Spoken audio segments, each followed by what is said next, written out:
Welcome to the final episode about crystals. Today's lesson will be split into two parts. We're going to start today's lesson by talking about orgonite, and then we're going to move on to what I call the crystal movement.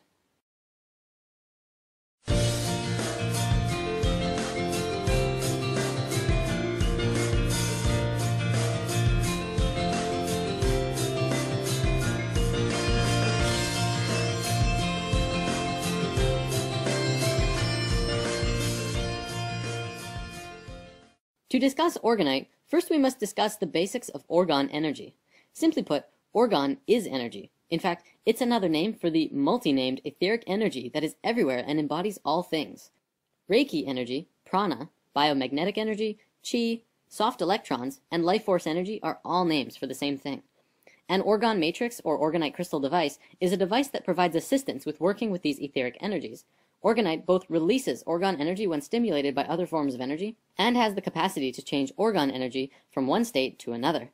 It is especially suited for dissolving negative energy in an area and converting it to balanced, healthy energy. This makes it especially useful in a wide range of applications, from alternative health, radionics, and other traditional metaphysics. Where did orgonite come from? Well, in the 1930s and 40s, Dr. Wilhelm Reich was able to detect and measure the existence of etheric energy, which he called orgone, using a modified Geiger counter. He determined that by stacking alternating layers of fiberglass, which is an organic substance, and steel wool, an inorganic substance, you could attract and collect orgone energy of both positive and negative polarities. He called the positive energy POR and the negative energy DOR, which stands for positive orgone and deadly orgone. He began constructing a device that was able to successfully heal his patients of various ailments, including various forms of cancer, by having them sit inside the box for periods of time. In 1986, scientists at the University of Marburg in Germany published the results of a blind study, which showed that 30-minute orgone accumulator treatments caused a consistent psychological effect. They published that their investigations displayed evidence for the assumption that the properties of orgone accumulators and its effect on humans factually exists. Reich's work continued into the 60s by a really open-minded Russian scientist named Dr. Nikolai Kozyrev, among others, who also scientifically proved that such unseen energies do exist all around us. This work led to the Soviet military using torsion field sciences in their military defense applications, which shows that amazing discoveries that can change the world can both be used for the light as well as the dark. In continuing this work, modern science has taken it to whole new levels in trying to figure out the nature of dark matter, zero-point energy, and the vacuum flux, and these are all discussions for another time.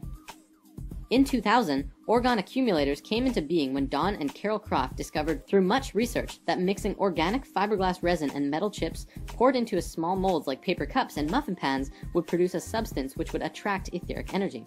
Then, by putting crystals into the mix, you get something even more amazing.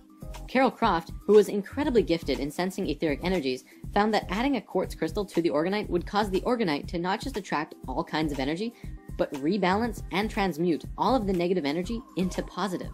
As we learned in Crystals 1, this is because the molecular structure of quartz is incredibly stable and harmonically aligned with the geometry of the universe. Organic substances attract and hold a scalar charge, while metallic substances tend to repel it. Basically, orgonite pulls in bioenergy, and while energy is inside the device, metal particles and organic resin both push and pull on it in all directions at the same time. This puts friction on the energy, where the crystal will begin to create order from chaos by aligning the structure of the energy into a more positively aligned pattern. Crystals and gems all have their uses that we've looked at, and orgonite does too. Orgonite is good for putting in an area that is needing a transmutation of a lot of negative energy into positive energy, and depending on what that situation is, you may need lots or very little. There's actually one final thing I'd like to bring up about orgonite, which is actually called tower busting. It has been widely experienced that the widespread use of cell phone towers create a thick blanket of DOR, or negative orgone energy, around the areas between them. This saturates our homes and communities with negative energies that promote drought, negativity, fear, and so on. I'm not saying that the towers are causing the negativity of the world, but perhaps just stimulating or intensifying it. However, it has been experienced that this can be remedied by placing or burying orgonite at the base of a cell phone tower. Thousands of aware and selfless, beautiful people in the world have begun doing this and slowly helping out in what is being called the orgonite gifting movement. And this is happening all over the world. And we need your help as well. To find out more about orgonite, check out www.orgonite.info, where it talks about the science behind it and the gifting movement and how to get involved yourself. Or check out the link in the comments to an article by my friend Trey, who makes Orgonite and has written a big explanation about how and why it works. Now we're going to move on to the crystal movement. Now, I realize from the title you might be thinking, what? Is this some kind of new movement like Zeitgeist or Occupy, only based around crystals?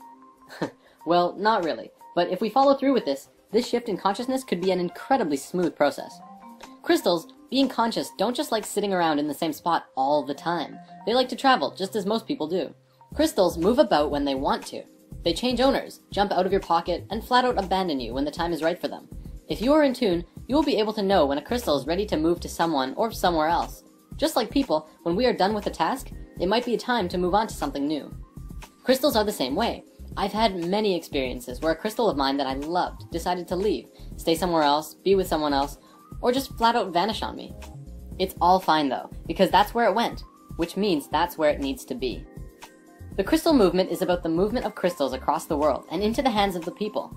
It's time for crystals to help the human race find ourselves and return to a higher state of awareness and frequency by bringing in pure and high frequencies that we need. All over the world, people are beginning to give crystals and move them around. They're giving them as gifts for holidays and birthdays. One thing I've started doing is actually carrying around a little bag of crystals with me all the time to hand out to people that I encounter as I go about my day. When a person who's down on their luck asks you for some spare change or a cigarette, you can reply, "Sorry, I don't have any change, but I'd love to share a crystal with you," and then briefly describe what it is this particular crystal does, if you know, and wish them safe journeys on the path that they are walking. I encourage everyone to try just doing that. What you're doing is literally giving out a little pocket of love or abundance or insight, and who knows what will manifest into their life.